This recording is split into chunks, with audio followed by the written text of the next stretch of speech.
for Grid today. We have a really special guest that we're happy to have on, Austin Rutherford, who is in Florida but does most of his investing in Ohio, which is a lot of similar markets to a lot of the people that are going to be on here. So excited about that. Just a reminder of what Grid is. We have a little over, last number I heard, 32,000 members nationwide.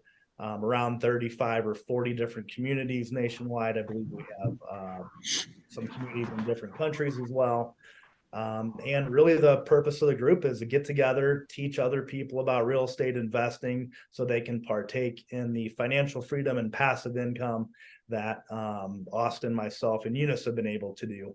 Along with other Grid community leaders and a lot of our members as well. So one really cool thing about this process and what we do is we're actually making sure that people have the ability to go out and take action and implement some of these items. So we don't just want to talk about them. We really want to give you, some next steps when you leave this meeting or when you leave any of our meetings on what you can actually do. So we're located in the St. Louis area, but today we actually have people nationwide joining the call. So I appreciate everybody on. Austin, why don't you give us a quick intro on who you are and why you're here and why everyone should be excited to listen and what you have to say. Yeah, no, absolutely. Appreciate the opportunity. Looking forward to it. Austin Rutherford, born and raised, Columbus, Ohio. The original dream was to be an NBA basketball player. Those dreams didn't get fulfilled. I went to play a year out of high school. Started hating basketball, fell in love with real estate, passive residual income, make money without working. Sounded pretty good to me. So fell in love with real estate, bought my first rental property. It was a duplex at 20 years old. Flipped my first house. It was a single family house at 22 years old. Netted $107,000 in profit, raising $250,000. So the entire deal was funded through private money. Flipped it, made $100,000 in profit, reinvested every penny back into the business. I've been doing it like 8 or 9 years now. Flipped a few hundred houses, wholesaled a couple hundred houses, built some new construction, condo conversions, own about 130 rental properties today. It's about a $23 million portfolio. And everything that I just said has been all funded using other people's money. So I've probably raised $30-40 million over the years to be able to do all that. So I love real estate. It's changed my life, continues to change my life. And, we're not slowing down anytime soon. I think we got 20 projects under construction. So we're still going heavy in the real estate world. So excited to be here, share what I can. Nothing's off limits. So I'm excited. All right. Well, we're going to talk about your basketball career for first 20-30 minutes. So It what was short. position did you play? Did you play at a college level or? So I went to a prep school. So it was like JUCO prep, kind of the same thing, but I went to Arizona to play for a year. Okay. And then just got to a point where I hated basketball. And at the time, basketball was my life. And I just fell out of love with the game and, didn't really know what to do with my life. Ended up with the book Think and Grow Rich in my hands. I don't remember who gave it to me. I wish I did. But read that, opened up my mind to the possibilities. I was sitting on my rooftop, third story, just sitting there journaling. I journaled 30 minutes a day. And I saw like a 7-unit apartment building. And I was looking at it. I was like, if one person owns that and there's 7 people paying him, that one guy is doing something right. And that's what kind of introed me into real estate. And then just learned as much like YouTube, books, little courses where they used to mail them to you back in the day. Just learned everything I could about real estate. And about a year and a half later, I bought my first rental property. Okay, nice. Yeah. So, you struck a chord. So I started my first business when I was 20 years old. You got started when you're 20 years old. So Yep. What was the difference? What were your friends doing and people around you doing? And what did you do differently that, led to you buying your first rental property? Yeah, so when I was younger, I always had like hustles and always liked making money. So I had about $30,000 saved at the age of 20 years old from cutting grass, shoveling driveways, making Buckeye necklaces, flipping candy from Sam's Club to high school. So doing anything I can to make money. So had about 30 grand saved at the time. I was valeting cars. So in Arizona, I got a job valeting cars, transferred back to Ohio where I'm from, transferred valeting cars there. Tried to do everything I could to learn real estate and find a house. And, luckily found a duplex. I think it was like I'm going to butcher this, like a $200,000 purchase. It was a duplex renting at like $1,300 a side. So it was $2,600 a month in, $200,000 purchase. I was like, this makes sense. And it cash flowed. So I ended up buying it. So, when I did that, that was kind of the first taste of real estate. So I transferred back and I was going to community college because I, grew up, go to college, get a degree, get a good job, work your way, up the corporate ladder. So I always promised my mother I'd get a college degree. So I was going to college at the time, taking 15 credit hours full time, working valet 50 to 60 hours a week full time as well, and trying to do this real estate thing at the same time. So I didn't have the college experience, to say the least. Yeah, right. So, well, let's talk about, so this first property, how did you fund it? Where did you walk us through that first process, and then what did you learn from it, positively, and what were some negative things that came from that? For sure. So I always kind of say like I had like two starts. So the rental was like one start, and then year and a half, 2 years later was the flip, kind of second start. But on the first one, the rental property, I just bought it traditionally. I didn't really know FHA financing where you can house hack, move into one of the units. Didn't fully comprehend that. So I just bought it, put like 20% down on the property. And just cash flowed from day one. It's the only property I've ever purchased in my life like that. Every other deal I've ever bought has been through the BRRRR method. So using other people's money to buy real estate essentially. Because I took me 20 years to save it. I spent it all in a day. And I was like, well, if I want to buy more rental properties, I got to find a way to make money faster. So my realtor made like 7 grand in Years to commission. buy your next one. Yeah. So my realtor made like 7 grand in commission on that. So I was like, all right, I'm gonna go become a realtor, get my real estate license. So took classes. I like did the cram course. It was like 2.5 weeks, got licensed. And I was again valeting cars, going to college, got my real estate license, and started showing people houses, sold like 2 houses, made, I don't know, $10,000. Hated it because you're driving around showing other people's houses, having other people buy real estate. I wanted to be the one buying real estate. And I heard, one of those radio ads, like, if you want to learn how to flip houses and get rich, come to this free seminar tomorrow night. And I was like, I'm in. So I went to the free seminar there. They're like, hey, if you want real education, it's come to this 3-day event. It's $200. I was like, I'm in. I was the first one to the back of the room, signed up, went to the 3-day conference, learned a bunch. They're like, but if you really want the education, it's $25,000 for, a full blown, mentorship coaching program. I was 21, may have been 20, I think I was 21, 20 or 21. I just spent all my money on this house. So I had maybe a couple grand to my name.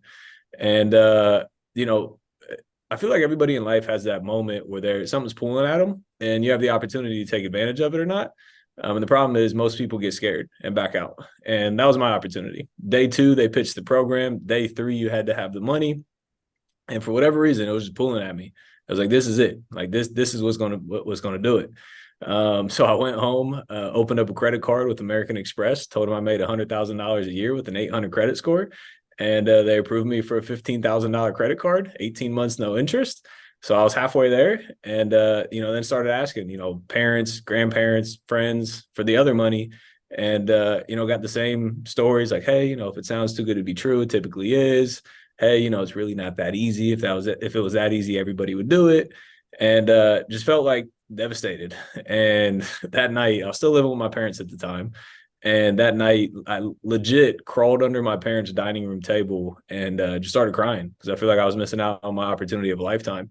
And it was like 1, 2 a.m. I guess my parents heard me crying, came downstairs. I remember like I was dedicated to basketball. I had 30 grand at 20 years old. I bought a house at 20. So like I was obviously like on the right path. And they came downstairs and they're like, hey, we'll front you the other 10. We can see how driven you are. And so I used that, bought the coaching program. Thought I was going to get rich overnight. Didn't quite work like that. And from that day to the day I made money was a 16-month journey of a lot of struggle and a lot of pain to do that first deal. So, yeah, that's kind of how it all started. Austin, if I can touch on something, because I'm an athlete, I think a lot of this has to go back to basketball, For sure. and go back to making every practice and doing work outside of practice, and putting the time and effort into this. And I know you and I talked about this before, but there's so many people out there that they do take the class, right? they take the class, but then they don't take the action afterward. And they're just Yep. expecting like deals to come to them. And kind of like a realtor gets licensed and they expect people just to call them because they have this license. Right. So the reason why your parents gave you the money, the reason why people, start backing you up financial is because they know that you're consistent, you're putting in the effort. And to me, it doesn't sound like you lose. It sounds like when you want to do something, you're going to win. And you have a track record, for that. No, agreed. I mean, it definitely it's competition. Like I love competition. I love winning. When I was like, I would work out 3 times a day for basketball. I would wake up in middle school. I'd wake up at 5 a.m., ride my bike to the YMCA, bring 3 backpacks with me. So with my gear, my change of clothes, and my backpack, work out, shower there, ride to school, go to basketball practice, ride back to the YMCA to get more jump shots up, and then ride home. I did that every day. Like I was going. There was another time I was doing box jumps. My dad was like, you're going to hurt your knees, like how much you're working out. I was like, I don't need my knees if I don't make it to the NBA. So like I was in like, the people always try to find the shortcut, and the shortcut's the work. Like it's really that simple. That 16 month from the day I bought into the program to the day I ended up flipping my first house, made 100 grand in profit, was a 16-month journey. I was going to college, taking 15 credit hours. I was valeting cars 50 to 60 hours a week, and I was actively, keyword actively, looking at houses and making offers every single day. So I essentially had 3 full-time jobs all at once. I slept 4 or 5, maybe 6 hours a day, and literally worked every other hour of every day. My friends stopped calling me, inviting me to go out. They stopped inviting me to go on trips. They stopped inviting me to go to dinner because I told them no every time. And, I was working. After I flipped my first deal, they're like, we always wondered what you meant by working because you were broke and you weren't making any money. And ended up buying the first house 10 months in. So found the first deal 10 months in. It was a $74,000 purchase, $170,000 rehab. So it was a quarter mil. I raised that from a private money lender to fund it. From buying it to selling it was another 6-month process. $170,000 rehab budget on your first deal at 21 years old. That's a big one. It's a very heavy project. We did a 600 square foot addition. We did 25,000 into the foundation, electric, plumbing, HVAC, framing, roof, windows, everything you can imagine. I was there every single day. Every day I got off work, I went straight there. And then from there, I went to school for my 15 credit hours. I was there every day because I wanted to learn. I wanted to understand the project. I want to understand the process. And 10 months in, bought it. 6 months to the day later, sold it. It was 4 days after my 22nd birthday. And the check that I walked with was $184,000, of which 107 was mine. So I netted over $100,000 4 days after my birthday. And I think the biggest takeaway with all that, at 22 years old, you've been grinding for 16 months, dead broke, not doing anything. You pop $100,000. I didn't go on vacation. I didn't go out to eat. I didn't buy a pair of sneakers. I paid off my debt. I reinvested every single penny. I went back to valeting cars, and I went back to college because to me, it was like, was this a fluke? Like, is this really real? Everybody can get lucky every once in a while, right? And flipped my second house about 90 days later, made another 50,000. So I had about $150,000 in profit in a 90-day period. And I was like, Ma, you're never going to see me graduate. Like I'm done. And she's been super, like, love my parents to death. They've supported me from day one. They're like, hey, I wouldn't expect anything different. And went to work, valet, quit that, and went all in on real estate. Yeah. Let's talk about something that you're pretty passionate about, raising private money. Yeah. Tell us kind of how did that start off in the beginning? And then it's easy when you don't need it, right? When you have 6 figures in your bank account, anyone will give you the money, and you have the deals and you have the proven track record. That's the easy part. But I want to talk about, not necessarily when your parents lent you the money, even though that's not always easy. You can get money from family, but that second deal. What did you do, during that 16-month period that probably, I'm assuming you were learning and educating yourself and reinvesting in yourself. What did that look like in order for that person to trust you? Absolutely. Great question. That's the biggest one I get. It's like, all right, that's cool, Austin. You can raise money, but like, I'm new. How do I do it? And I'm like, I did the same thing. Like, it's possible. I promise. And, again, it goes back to like the track record, right? So I actually emailed the lady that lent me the money on the first deal years later, because I continuously got this question. And I was like, by the way, like, why in the world did you lend me money? And she responded, and she was like, one, I knew you were educated because we went through the same coaching program, and that's how I met her. And I'll give that story here in a second. And number two, your work ethic is crazy. Like every day I see you out looking at houses. You know, you brought this opportunity to me. You knew every number, every aspect, every line item, every detail. You walked me through the house. You knew the numbers top to bottom. It's like, you know, I believed in it. And she lent me the money on that deal. And she's lent me money on probably 20, 30 deals since then. So it's been a great relationship. So Austin, can I go back to one thing? yeah, She said, you brought me an opportunity. yes. I don't think we should skip over that part. You brought me an opportunity. So she couldn't get her money out quick enough because she didn't want to miss out on the opportunity. Yep. She didn't say you brought me a risk. Yep. You brought me an opportunity to make some serious money on that. I think that's single-handedly the biggest disconnect for people. I love talking about that because that is massive that people don't understand that. You know, at the beginning, I met her so we bought into the coaching program. I didn't know her at the time. And then I started going to these meetups that they hosted because again, I was trying to learn. I went to a meetup like every night. I tried to learn as much as humanly possible. I went everywhere to talk about everything and ended up just shaking hands with her at networking. I was like, hey, you know, I'm Austin, you're blank. And I was like, what are you trying to do? She's like, well, I just retired. You know, I have this self-directed IRA. I'm going to use that to invest in real estate for myself. I was like, that's awesome. She's like, what are you doing? I was like, well, I'm getting into real estate and, you know, I'm going to get rich. And we exchanged numbers and, you know, life kind of went on from there. And then from that meeting to like a year later, when I got that first opportunity, I didn't even think about her. I talked to like everybody I knew, couldn't raise the money. And then I sat there and I was thinking, I was like, who do I know? I was like, let me call this lady.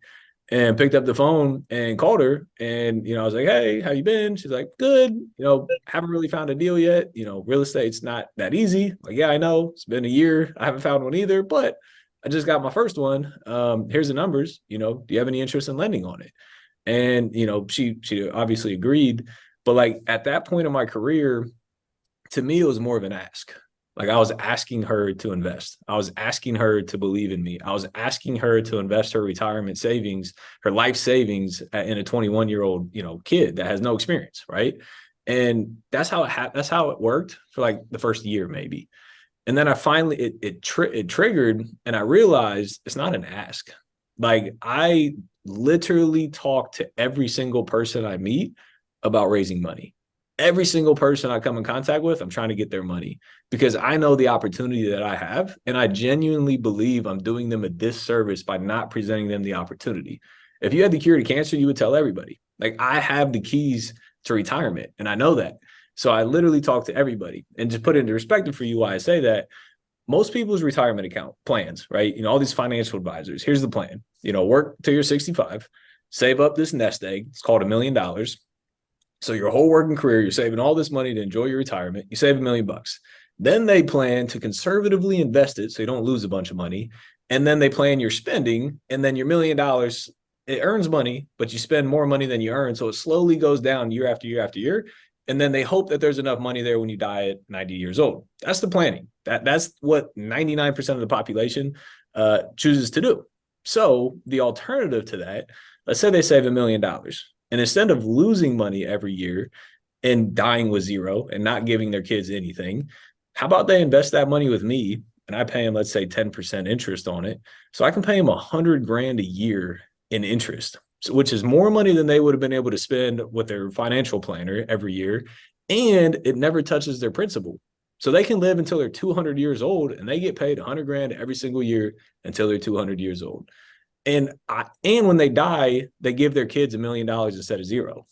Once you understand that, you are literally giving somebody an opportunity of a lifetime to invest with you. It's obviously very mutually beneficial. Like don't ever get it twisted. But if you don't open your mouth, nobody's ever going to lend you money. I talk to every single person about money to the point it's awkward. People are like, why are you talking about money? I was like, because I like talking about money. You got any money?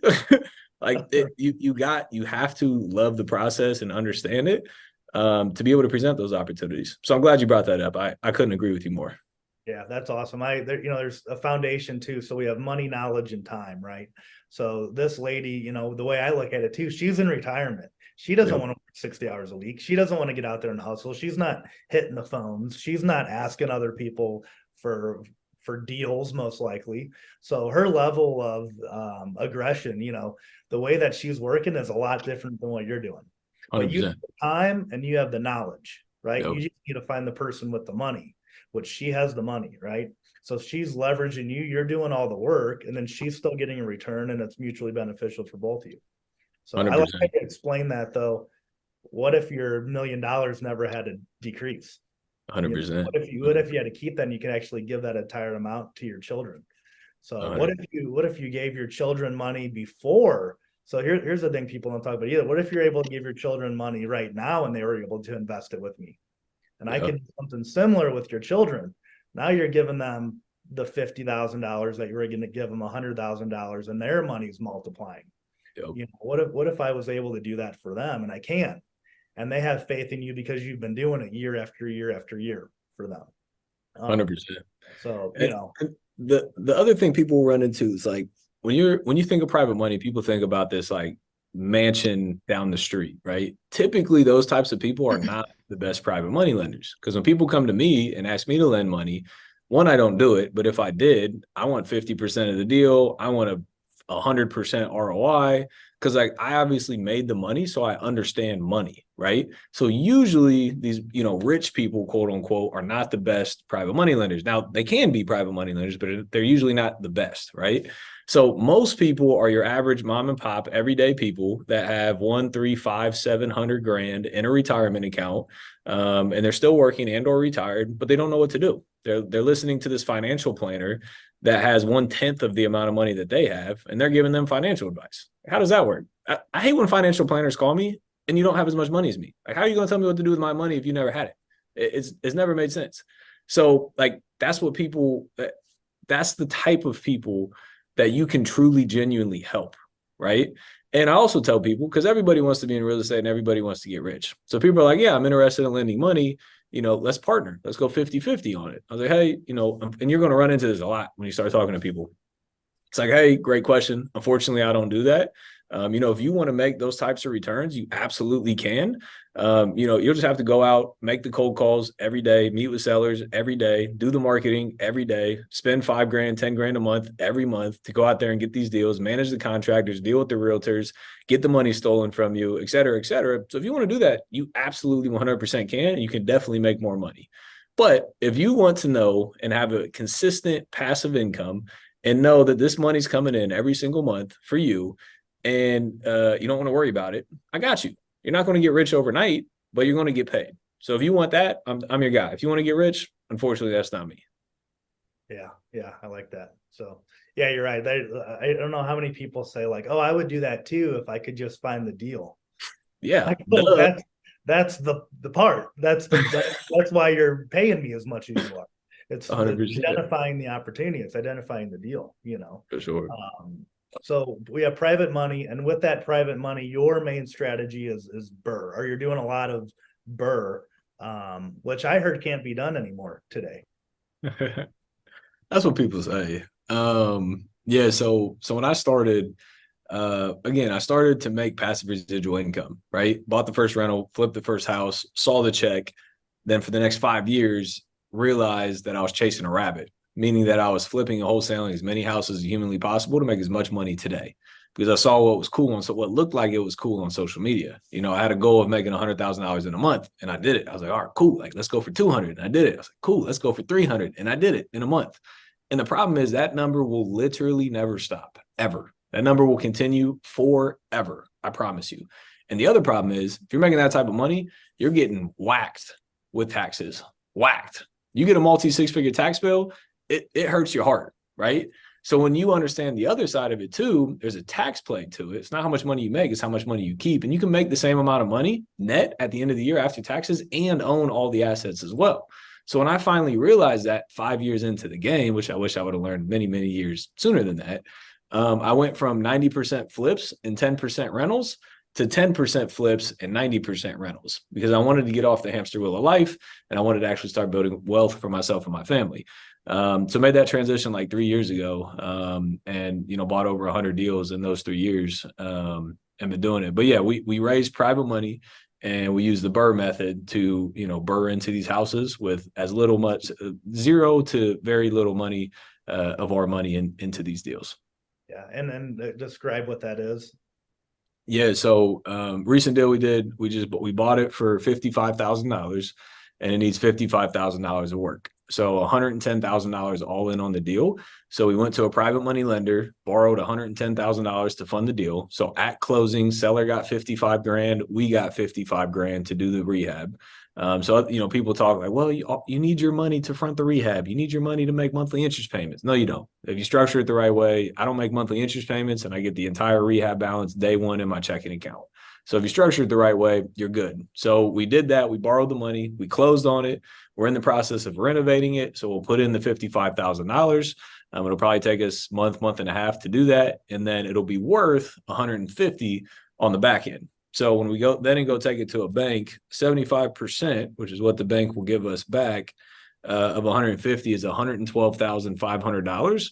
So we borrowed 110. We're going to have to pay interest and closing costs. So let's say we're into the deal for 118, 119 when it's all said and done. So let's say 118. I'm in for 118. The bank will give me back 112.5, which means that I'll have to bring $5,500 of my money to be able to buy this $150,000 asset. So I'm personally okay with spending $5,500 to own a piece of real estate. But let's say you negotiate a little bit better. Let's say you buy it for 50 grand instead of 55 grand. Now you're into the deal for 112.5 and your refi is 112.5. So you take all that money, pay off all your debt. Now you have a bank loan in place and then you own the property 100% with none of your own money. So the BRRRR stands for buy using other people's money, renovate for using other people's money, rent the property out, refinance it with a bank, and then repeat the process time and time again. Yeah. So have your private money, and then when you're refinancing it, who are you doing that through? So previously, before the market got crazy and interest rates went wild, I was using like small local community banks. So, in Columbus, which is where I own most of my real estate, just like the small cities kind of around Columbus. So I would call them. They would be the ones that finance it on the back end. They had pretty good terms. Nowadays, with the raise in prices of homes and the raise in interest rates of homes, it's harder to make deals cash flow. And the problem is these banks won't give you a loan unless there's a certain amount of cash flow. It's called DSCR, debt service coverage ratio. They want to see a 1.2 or greater, and they're very strict on their underwriting. So in my opinion, they account for more expenses than there are in reality, which means that it's even harder to make deals pencil cash flow on their books, on their underwriting. So let's go back to that. So if it's $1,000 a month mortgage, the rent needs to be $1,200 a month to qualify for that DSCR loan. So the DSCR, yes, that's why I'm using DSCR. And people are using DSCR because their income might not be as high as it needs to be to hold as many properties as they have. That's why people are using that loan typically. Correct. So it's like a no doc loan, quote unquote. So yeah, bad credit, you're going to get destroyed with the interest rate, but you can still do it. Or no income verification.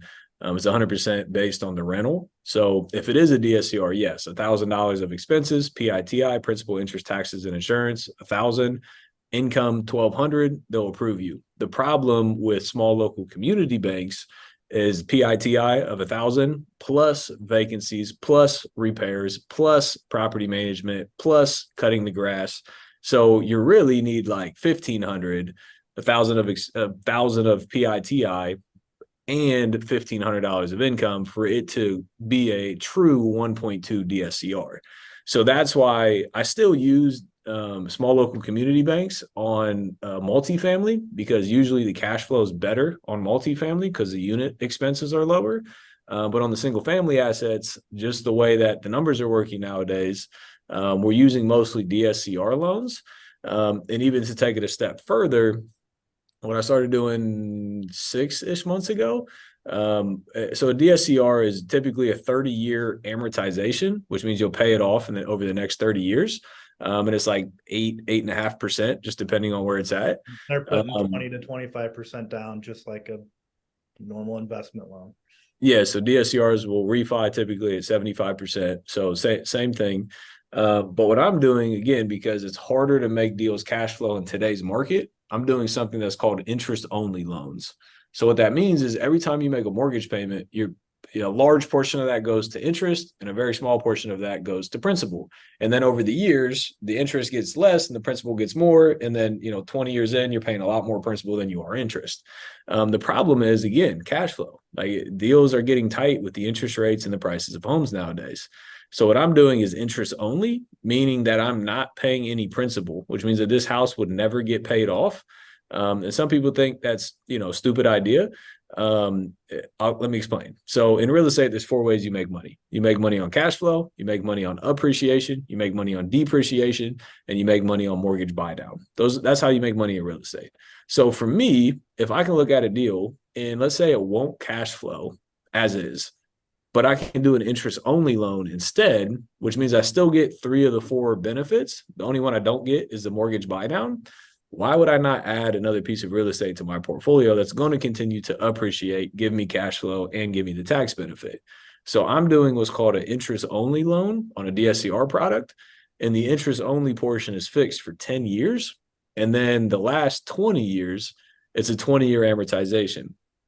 So essentially, I'm betting that sometime over the next 2 to 10 years, the interest rates are going to come down.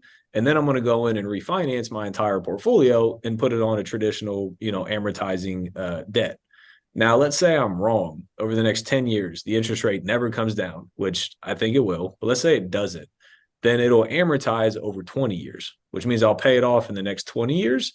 Yes, the payment would be higher, but in the next 10 years, my rent's also going to increase drastically as well. So either way, I'm good, but I'm betting that the interest rate comes down sometime over the next 10 years. Yeah. So on that, so when you have a cash reserve, are you taking, so your cash is going to be very high after you're accumulating all these properties because the interest payment's so low. So when you accumulate that cash, what are you doing with that cash? I'm just, the little I know you, I'm sure you're not spending all that. Yeah, so funny. I've to this day, again, I've been in real estate. I've owned rental properties for 9 years. Currently, own about 130 properties. To this day, I've never taken a penny out of that account personally. I've never, used it to go buy a house or a car or anything. I've let it stay in that account and continue to grow. And then for the deals, like the example I gave you, where it's not a perfect BRRRR and I have to keep $5,500 of my money into the deal, I'll use that money in that. Right. I just bought a 10-unit building. I'll have to end up keeping $70,000 to $80,000 into the deal on the refinance, which is $7,000 a unit. Where else can you buy a cash flowing rental property for $7,000? So I'll take $70,000 and use that to put, to make up the difference on the refinance. So for me, I just let it sit there and grow, and use it, to continue to grow my portfolio. Yeah, that's nice. So we have talked about raising private money. You have quite a bit of followers on social media. So I think 345,000. So, yeah, 1.3 million. 340, yeah, or 1.3. I don't know how many total it is through all of them, but 1.3 million, is that what it is? Yeah. Yep. So how? Yeah. So not only how, but why, and what has that done for you?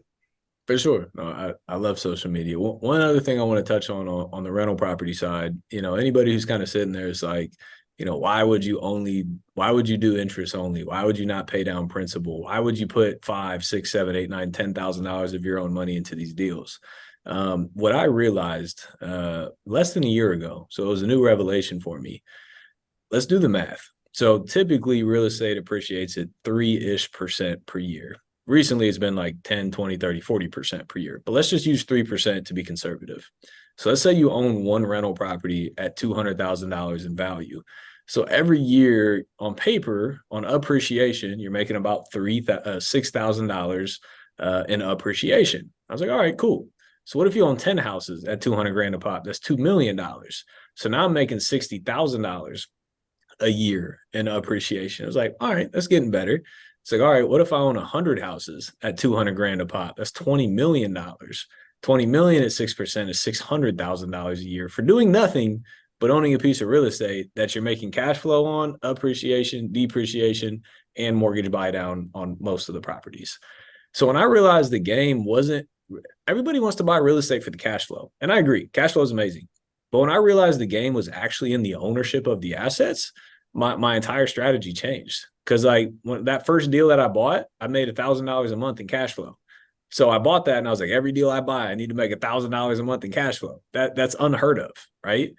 And so I changed it and I was like, all right, cool. Like the real one, I need the cash flow to survive, right? The only reason somebody goes bankrupt or, gets a foreclosure on them is from lack of cash flow. Nobody ever in the entire lifespan of everyone has ever gone into foreclosure or bankruptcy when they had more money coming in than they had going out. So cash flow solves every single problem. So yes, you need enough cash flow to not go negative. You need enough cash flow to cover your expenses. So I'm underwriting deals to make sure that I have enough to at minimum break even, obviously make some money because things go wrong. But I don't need to make an absolute killing on the cash flow, quote unquote, because I understand the big picture of the assets, the ownership of the assets is where the real wealth is at. And by the way, properties that I bought 8 years ago, the rent was $750 is now $1,500. So my debt hasn't changed. My debt's still $450 a month. When it was renting at $750 a month, my debt was $450 minus taxes, minus expenses. I was making $150 a month net. A lot of people don't think that's a good deal. Now I'm making $700 a month net. Actually, $900 a month net. Because again, the ownership, the wealth is through, I got it up there. Wealth is through ownership. It's the only way to get wealthy. And your cash flow continues to grow over time as the appreciation and everything else changes. So when that light bulb lit, I was like, all right, let's stack as many assets as we can as possible. Yeah, that's awesome. That's what I think Warren Buffett says the best time to sell is never. Yeah, So facts. that's what you're doing. You're just holding these properties and and not only that, if we do see a change in real estate and real estate goes down and you're buying at a deeper discount, that just grows that much quicker. 100%. So 100%. that's a good way to look at it. Yeah. The first time Eunice and I spoke to you, we were thinking like, what are the benefits and what's the kind of why IOs, Yeah. but yeah, $600,000 of wealth a year, increasing your net wealth by that. For chilling. Yeah. And it's compounding. The next year won't be 600. It'll be six 16. I don't know the math, but it's compounding. Math, but probably 660,000. Yeah. It's yeah. So, and you're continuing to buy properties on that, and you're getting better, and your margins are probably growing, and you have all your crews, and you're able to do. You have what 20 properties right now being renovated. Yeah. So you're able to increase that number, and if you want to expand in different cities. It's a compounding snowball effect. Again, the wealth, like flipping a wholesale is great. You have to make the money, which I 100% agree. But at some point, hopefully before 5 years in, like I did, you start keeping some of those. Like again, before it was cool to sell to hedge funds. Like I was the guy selling to hedge funds before hedge funds put a cap on how much you could assign a deal for to them. I was the reason they put the cap. Literally, I was in the movie theater and I got the call from the buyer of the hedge fund that it blew up because I was making too much money. Like before that, I thought I was winning because I was making 20, 30, 40, $50,000 a pop selling to these hedge funds. I was selling these deals to them at 60 grand. These houses are worth over 200 grand now. They needed like $25,000 of work. Like when you look back, who really won was the hedge funds. It was the people that own stuff. It's like, all right, I'm gonna be the hedge fund. Like, I'm gonna flip the script. I'm gonna be the owner so I can grow my wealth for myself and my family. So I don't know. There's just mindset shift that hopefully you get before you're 5 years into the game. Yeah. Well, at least you learned it when you did, and you didn't spend 5 more years chasing the dollar. Because people want to be they get those checks, $50,000, $100,000 off flips, and then they feel rich, right? But then once they stop flipping, once they stop wholesaling, that money just goes away, right? 100%. Back right to where they started. They don't really 100%. have anything. They don't have any assets. So I think that's the difference between what you're talking about, actually being wealthy and holding on to the assets themselves. Agreed. 100%. Even though they're not, the other thing you didn't talk about, but even though the principal isn't being paid down, as they appreciate, now you can combine some of these and pull out lines of credit, and there's so much, you have so many options, and even more opportunities within that. You're playing real life Monopoly. Like it's real. I was about to say something. I forget my other thing. If I remember, I'll circle back on it. So yeah, I like that. I like that outlook on it. So yeah, hit us with some social media brand building. Your brand is Elevate. Yeah. So I heard from my mentor time and time and time and time and time again. It was like build a brand, build a brand, build a brand, build a brand. And I just ignored it. I was just out doing my thing, doing real estate, making money. And I remember what I was going to say. Real actionable steps for people that are on the hamster wheel chasing money right now. Again, you will chase an endless number. The number will never stop, I promise. So something that you can do today is figure out how much your monthly expenses are, which includes your marketing, your sales commissions, payroll, overhead, payroll to yourself, which most people forget. You need to pay yourself enough to live comfortably, not ball out, live comfortably. And let's say that's $20,000 a month, right? So add another $10,000 or $20,000 a month to that, and then make that your monthly goal. So you need to go out and you need to make $40,000 a month. So the first 4 deals that come in at 10K a pop, flip or wholesale those to go make your $40,000. Every deal past that, keep it as a rental property. That's a very easy way to do it immediately. You'll cover all your expenses. You'll live comfortably. You'll make $250,000 in net profit at the end of the year, and you'll start clipping and taking down rental properties, right? I wish I did that. Like my expenses were 40-ish a month, maybe. The amount of deals, I could have 3 times the amount of real estate that I own right now if I would have implemented that, year 2 or year 3. So that's an actionable step, you can take today to be able to start building more wealth. So sorry, off topic. Back to And your your question. cash flow would have been double if you were Oh, buying, 8 years ago. been I mean, stupid. we've increased, I think 2020 to 2022, 20%, Yep, which is unheard of. 100%. We've been doing this on my yacht right now. Yeah, I'm doing this. I'm doing the same thing. I sold a lot of my properties and I should have held on to them. Yeah. Um, But yeah, back to the social media. So mentor was like, build a brand, build a brand, build a brand, build a brand. I just ignored it. And finally, years after him and building into my head, I was like, all right, I'm gonna do this brand thing. And I just started out as a simple Facebook Live. I journaled everything that I wanted to, talk about, so I didn't lose my, Tell us concept. about your journaling because you've mentioned that a couple times.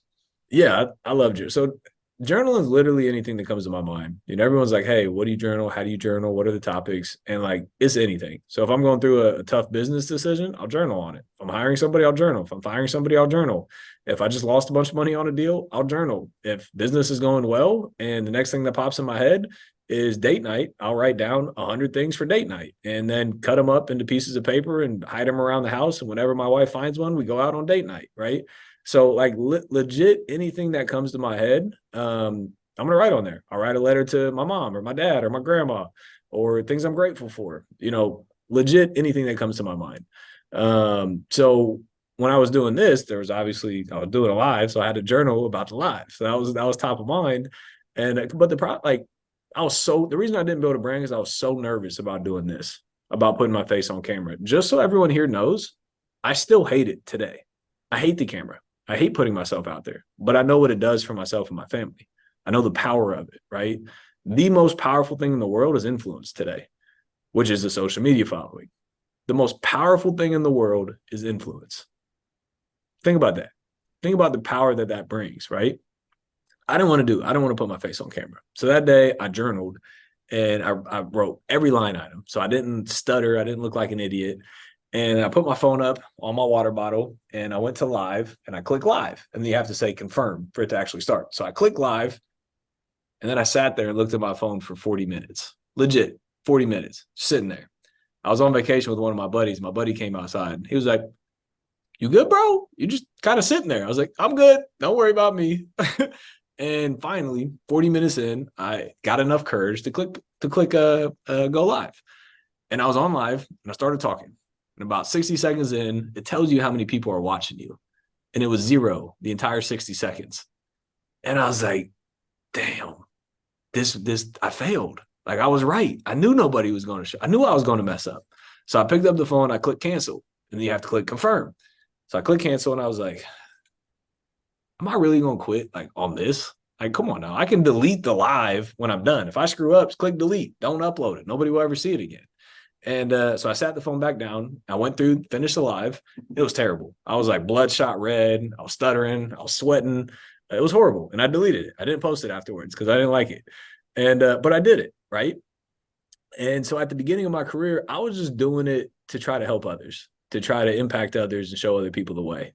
And I did that for a while, years, and helped a lot of people along the way. And then I got a message. It was like, hey, I got this deal. Do you want to buy it? I was like, yeah, send me the information. And then they sent me the information. I was like, this is a phenomenal deal. Yes, I want to buy it. I bought the deal. I was like, you can make money from this? This is crazy. So I started posting more, started getting more deals, started raising private money from it, started doing monthly meetups in Columbus, Ohio when I used to live there. We'd have over 100 people out every single month coming to learn the game. Old people, young people, people in the game, people out the game. And I got so many leads. Half of my deals probably came from, networking with other people. A lot of my private money came from those rooms. A lot of relationships came from those rooms. So that's on a very small basis, by the way. Everything I'm talking about is in Columbus, Ohio, right? So I started learning more and more about the power of social media. And then like 2.5 years ago, I was like, you can and then I had like affiliate links.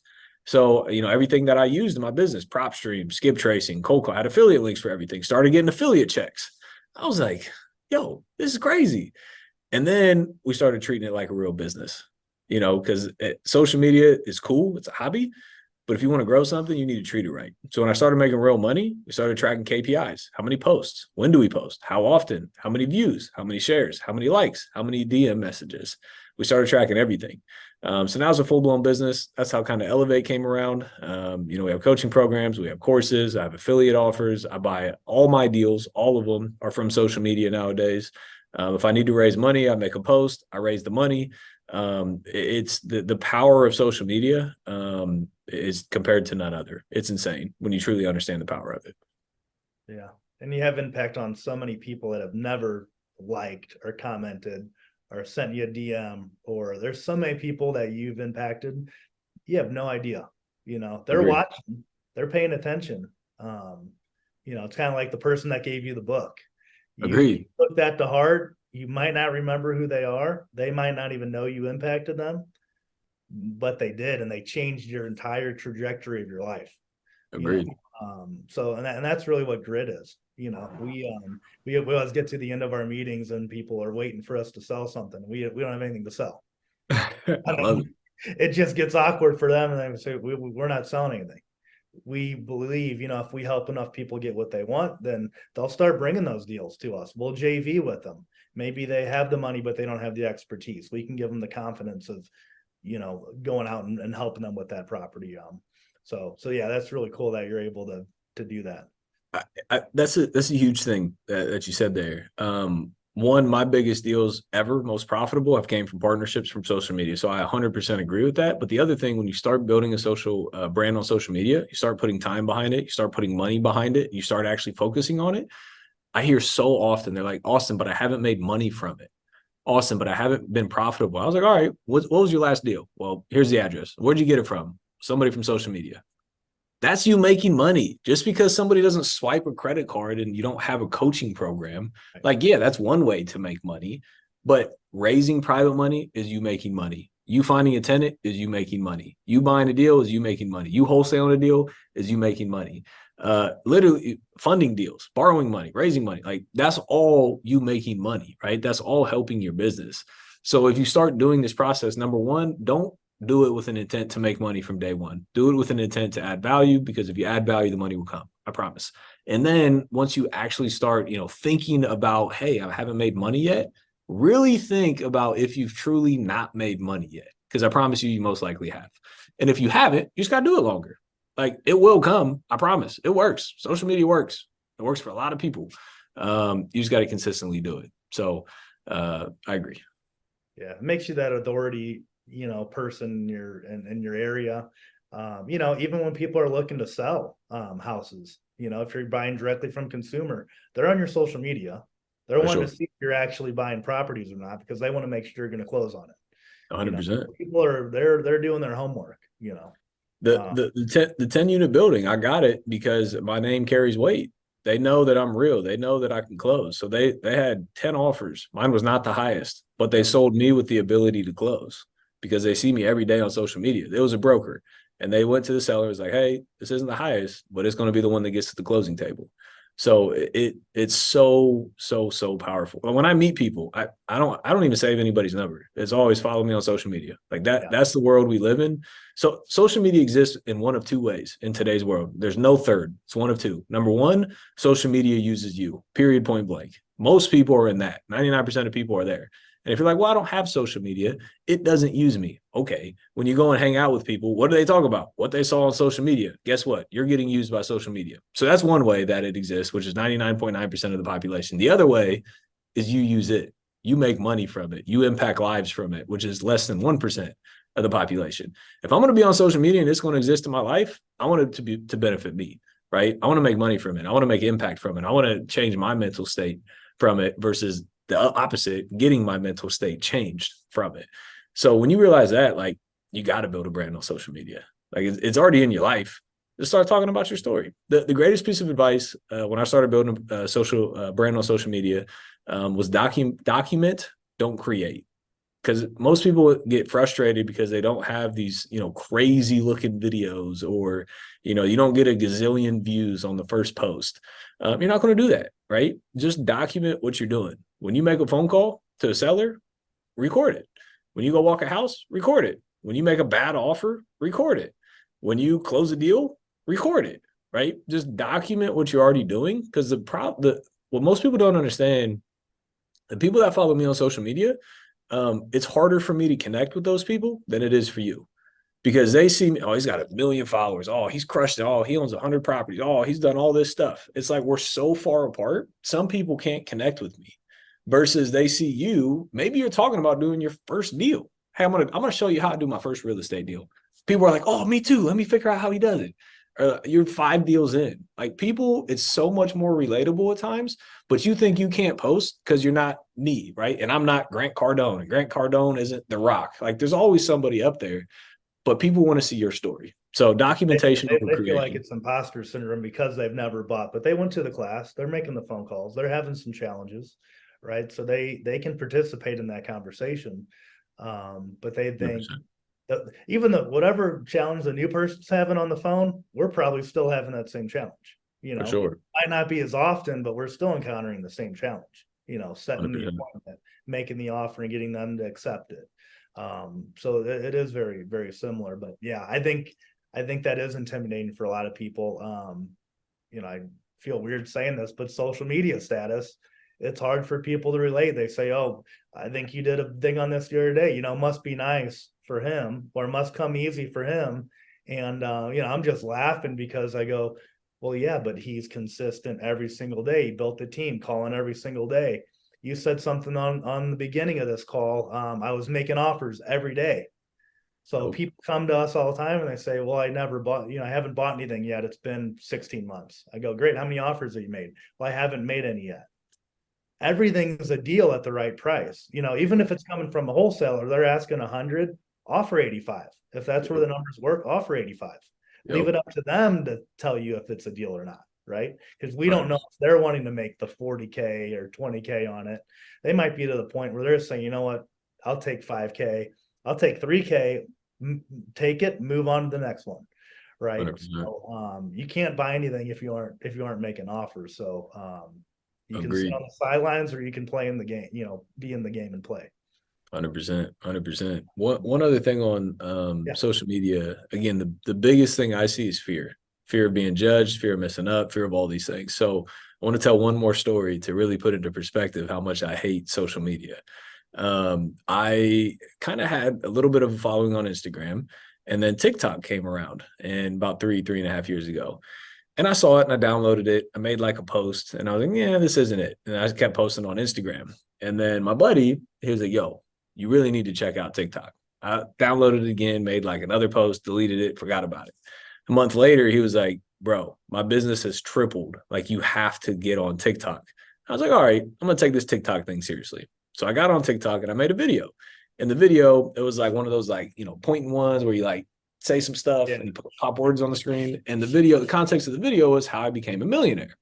And it was like, bought a house at 20, flipped my first house at 22, made 100,000, bought 20 properties since then. I'm a millionaire, right? So that's kind of like the essence of the video. And I posted it and I put my phone down. Then we kept talking. We started at the house. We were just sitting there. And I looked at it and I was like, 50,000 views. I was like, yo, this is going. Put it down. Looked at it again. I was like, 100,000 views. I was like, this is it. Put it down. Looked at it again. I was like, 200,000 views. Like, we're going viral. This is dope. And I pull it up. Remember the context of the video, how I became a millionaire. I pull it up and I go to the comment section. And the first comment was like, you sold your hair. That's how I became a millionaire. I was like, damn, like that hurt. Like that hurt my heart, right? Second one, but you're still bald. I was like, all right. Third one, but you can't afford a hairline. I was like, yo, this is crazy. Like the first and they had all the likes. The ones at the top are the ones with all the engagement. So they had all the likes behind them.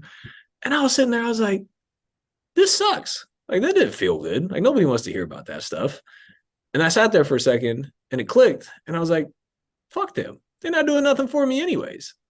So I put my phone down, made another piece of content, and kept it rolling. Like Yeah. we all get the hate. We cannot control the things that come into our mind, but we can control our reactions to those things. We have zero control of the world around us, and things can pop up and a thought can run through. But the difference is, do people let that thought sit for a second, a day, a week, a month, a year, or a lifetime? You got to get good at immediately eliminating those thoughts and continuing on whatever it is that you want to continue on with.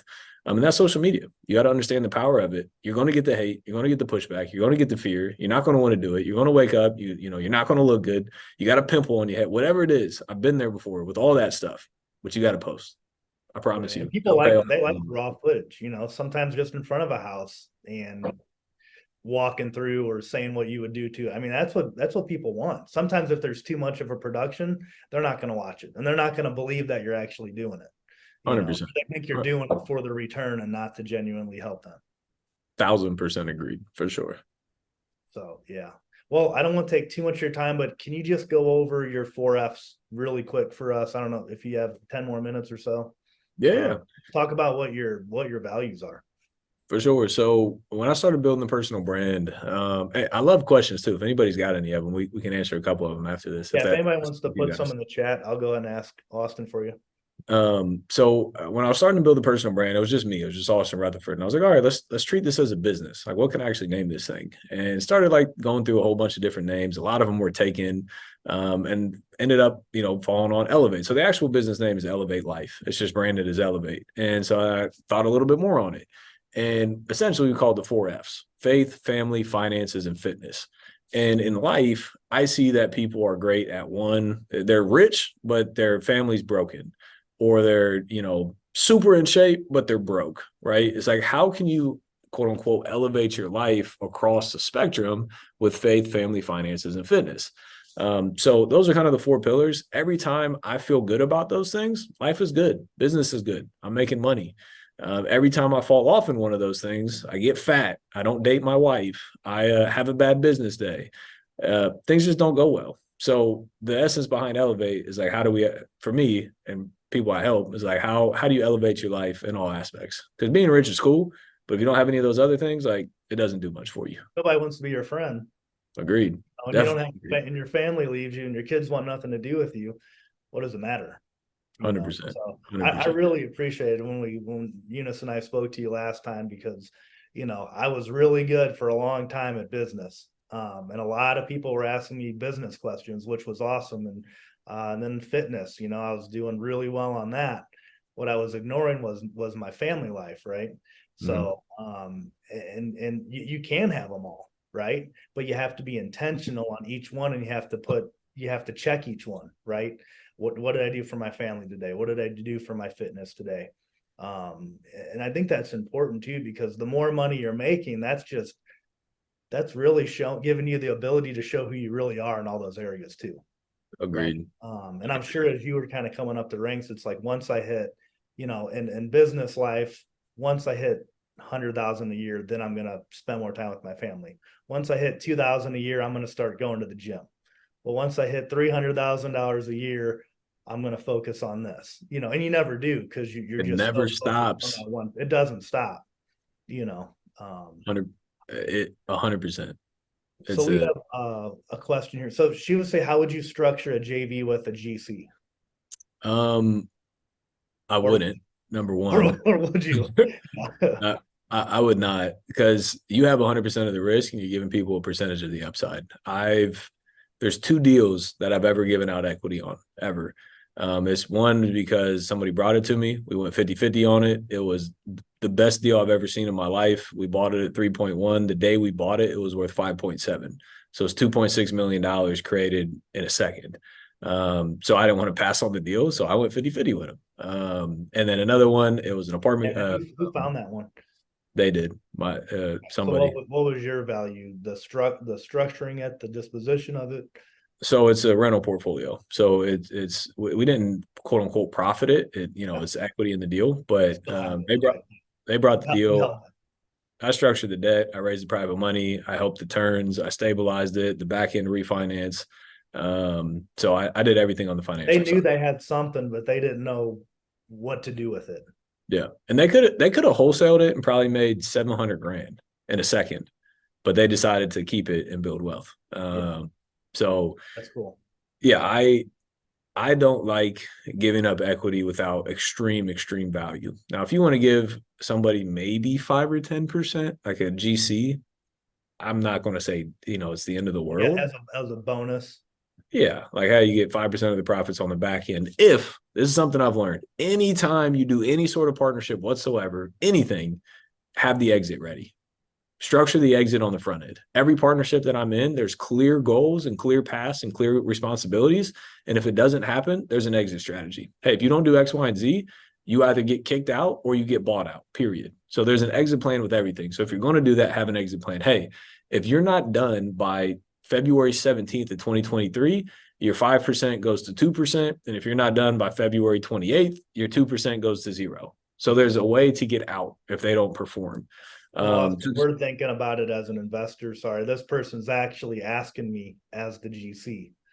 Oh, Me and you are taking it on our side. This is a GC asking. So I guess really her question would be, how how do will they they get the get an equity? investor to split at some equity? Yeah, Yeah, so find a way to bring more value. If you can bring the construction funds and do the work, that's value. That's worth equity. If you can bring the deal, that's value. That's worth equity. If it's just like a single family, like $20,000 flip, and that's all you're doing is the construction, that's a harder sell. If it's a ground up new construction, 100-unit apartment complex, yes, that your ability to perform on time and on budget is worth something. That's equity value.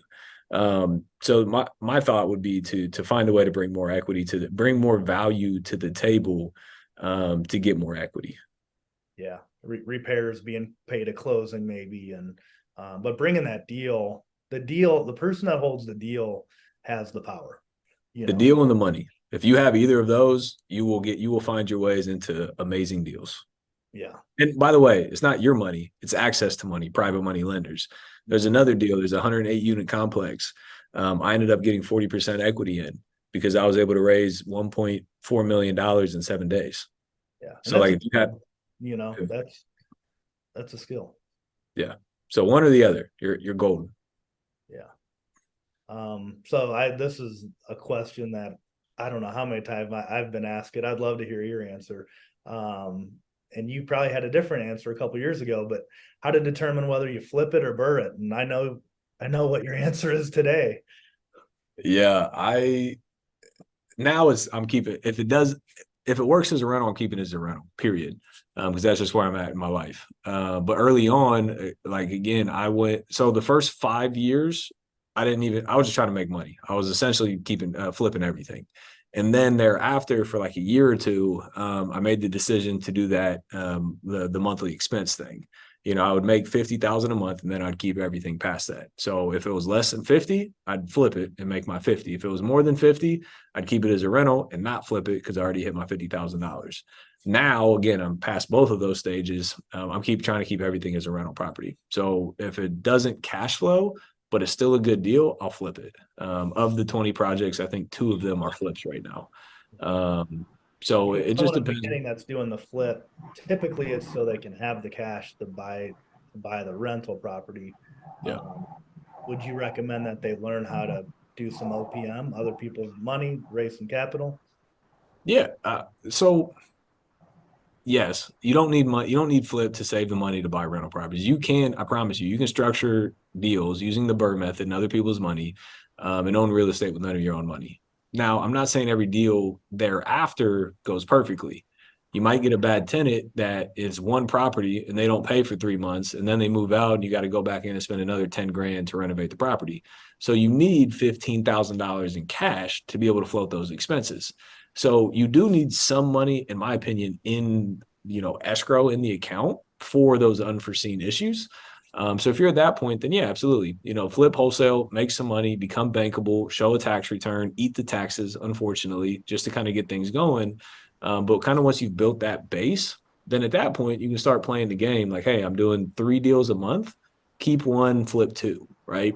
As you start doing more volume, you have the ability to choose to keep his rental properties. Because on rentals, you don't make money today. Like I told you, you make $100, $200 a month in cash flow. That's not doing anything for anybody, right? But you still need to live. So you still need to make some money. You still need to cover your marketing expenses. You still need to cover your sales team expenses.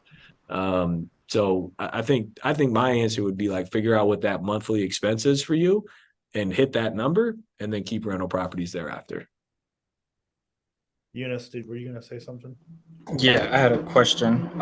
In the beginning, you mentioned that you bought a course. Sorry about that, but for that 25,000. So I started at the same, like around the same age. I started at 19 in the real estate field, and a few of my fellow peers, they looked at me weird when I spent 10 grand on a course and mentorship. So for you, I guess how did that mentor or course go? Like, did you get the value that you wanted from that course at Yeah, that time? for sure. So I think in everything in life, you get out of it what you put into it. I think somebody could buy a $500 course and still get enough out of it to go out there and do a deal. So I got the value. I made 100 grand on my first deal. It's hard to argue, a 4x on one deal, right? Do I think there's other ways of being successful? 100% for sure. I know people that spend 100 grand, and I know people that don't spend a penny and figure out a way to do it. That was just my journey, and it worked. I swear by mentorships, right? Like I spent 50 to 100 grand a year on continuing education because I know where I'm at and I know where I want to go. And I find people that are in positions that I want to be in and learn from them. In social media, I hired a mentor. In real estate, I hired a mentor. Apartment buildings, hire a mentor. Warehouse, hired a mentor. So like I always seek counsel in the areas that I'm looking to grow into. Okay. Yeah. And then another question would be, I know you started talking about your first rental property, but how did you find your, contractors when getting started? That's a question we get asked a lot. Like, how do you find your contractors? How That's did the how hard. That's the hardest part about this business. So back to the person who asked about the contracting, how do you get equity? Make it a turnkey, absolute hands-off solution. I got a guy that does that for me now, and I've strongly toyed with the idea of going the equity route with him because they can bring that much value. So I would just say massively over deliver. And then bring those conversations into play. But as far as finding them, it's a crapshoot. I ask for referrals. That's usually where I start. Those are usually the best ones. Post in Facebook groups, ask No one them. wants to give up their good contractors. I don't. Like when people I ask me, I'm like, won't. yeah, I keep them pretty busy. Sorry, man. But yeah, referrals, Facebook groups, and usually the best ones, potentially the best ones. When you're driving around, just walk into job sites. When I was out, I was the one going to sales appointments, managing contractors on my flips. I was out like on the streets every day. So every time I passed a house, I'd walk in. I'd see who's doing the electric, who's doing the plumbing, who's doing the HVAC, who's painting, who's trimming, who's siding, who's roofing. I wish I understood Spanish because that probably would have helped me a lot. So if you understand Spanish, that's great. But like walk in and just talk to people. And you'll walk in and the job site will feel like a bomb just went off, turn around and walk out, right? Yeah. Or you'll walk in and everything will be clean, put together, nicely done. Somebody comes up and shakes your hand as soon as you walk in, like, yeah, I want to talk to those people. So that could be a great way to find contractors. Yeah, I think you hit it on the head. Like, if you're the GC, so Maria, like so I wear something that says, it says, you can't add more value than me. I wear on my Love that. wrist every day. You can't Oh, add more value than me. So you create so much value that if you were to leave that person's operation, they couldn't operate. yeah. Right? They might be able to do 10 flips, but they couldn't do 20 flips. Yep. So that's limiting their growth, which is limiting their income. And I'm not saying you're holding anything over their head. You're just creating so much value that they know they owe it to you. Right. So 100%. I And think that's a good to, point. Yeah. to that point, Maria, the guy that helps me with a lot of my construction, on my deals, we don't partner. On his deals, we have a lot of partnerships going on currently. So again, like there's the values there, and I realize it. And so we're able to do that. I've partnered on deals that I usually wouldn't partner on because they had the lead and the contracting, and then we find a way to partner on it. Yeah. Well, and then that's like there's a cost associated with ease of mind and convenience. Like when we 100%. when we have our GC, if you want to call him that, our main guy at a property, I don't have to worry about it. I can just say, hey, did the electrician show up? Did the plumber show up? Where are we at? Send me pictures. So you could be out of state on vacation and you know that your flips and your projects are going well. So there's 100%. definitely a value, to that. For sure. So, and then I know I said we don't sell anything, but you mentioned that you have, I believe, a private money class that was a ridiculous price. So, was that private money, raising private money, right? Yeah, it's private money. So basically everything that we just talked about, how to structure it, how to understand it, how to talk to people, and present the opportunity, to the notes, to the mortgages, to the credibility package, to the deal package, to literally everything you need to know about private money. It's $27. It's a product I used to sell for $1,000, but legit, you get everything for $27. So if you want it, again, it's a value add to you. Go to useprivatemoney.com, and you'll get immediate access, and it's literally only $27, which is crazy. Yeah, no, it's a good deal because and I think a lot of us have been doing this for a long time. We get people that say, "Hey, I want to give you some money," and we say, "Great, we'll take some money," but we don't know what to do. Yeah. We don't actually structure it and what's a win-win for people. I think often a lot of times too, we have it in our heads. We're creating these stories that people want a 10 or 15% return. But in their stock portfolio, they might only be getting 3%. It might be down 30%. They're like, hey, they might be down. And they're like, hey, do you think you can get me a 3% return or 4% return? 100%. So I think we put these people that have some disposable income on a pedestal and they intimidate us. Yeah. In reality, like we were talking about in the beginning, spin it around, have an opportunity for them, and you'll start to see things a lot differently. No, agreed. And I mean that, like, those are all the nuances of private money. Like, what if a lender says like, hey, I don't want to give you the rehab funds. All right, cool. Let's escrow it. Here's the rehab agreement. Here's the escrow agreement. How do you structure that? Right. Lender says, hey, I want monthly interest payments. All right, cool. Here's the response to it. Hey, honestly, if I gave you monthly interest payments, it could potentially hurt my business and my cash flow, which would therefore hurt your business and your money that you lent, potentially lead me to foreclosure.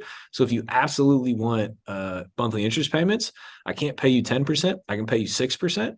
But if you want to delay the interest until I pay off the loan, I can get you that 10% that you wanted.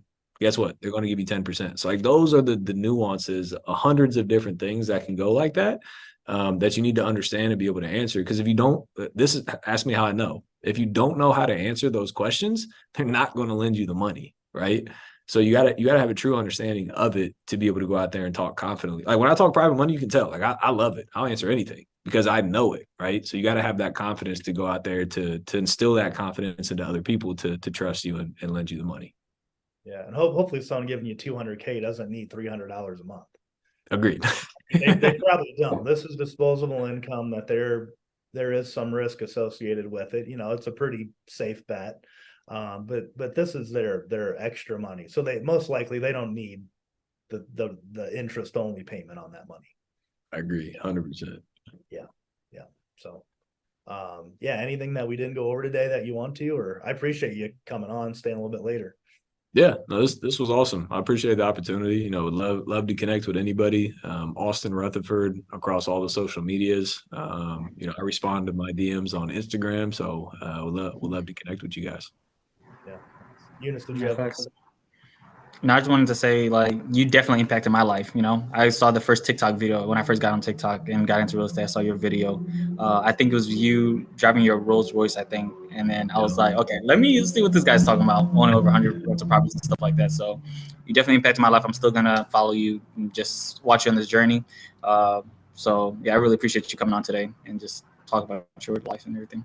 Yeah. 100%, Yeah, man. It's been great Eunice to connect. introduced me to you, and then we started kind of looking at your strategies, and you're doing things that right now, like especially with birth, so many people are saying it can't be done, or they say, yeah, I can maybe find one a year. I can find, I'm finding one every once a quarter. But Yeah, you're saying they're still out there. You just know, again, like I think one thing in real estate investing that's underrated is finance and money and how to handle money and how to structure deals. And yeah, that's my favorite part about this. And that's something that I think you've done very well, was learn how to structure the deal to make it work. for sure. So that's one thing that you've been able to teach us. If we go back to mentors, you probably have a lot of people that you're mentoring that you don't even realize it. So I don't think that you necessarily need to even know your mentor or touch base with them once a month, you know. Yeah, So I mean, I consider myself mentored by a lot of people I've never met in person before. that's the Um, power of social just media. watching just watching and Eunice bringing it to me and saying, "Oh, okay, no one else is doing IO." That's really interesting. Um, Yeah. Yeah, and then today, even hearing like how you're building wealth off that, and who cares about, we thought it was for the cash flow. It doesn't even matter about the cash flow. yeah, It matters about the wealth building, which is nice. So agreed. yeah, so cool. Well, thanks, Austin. I appreciate it. And anything from us ever, we'll be here. Absolutely. Appreciate the opportunity. Thank you guys. Thank you everybody else. And yeah, I appreciate it.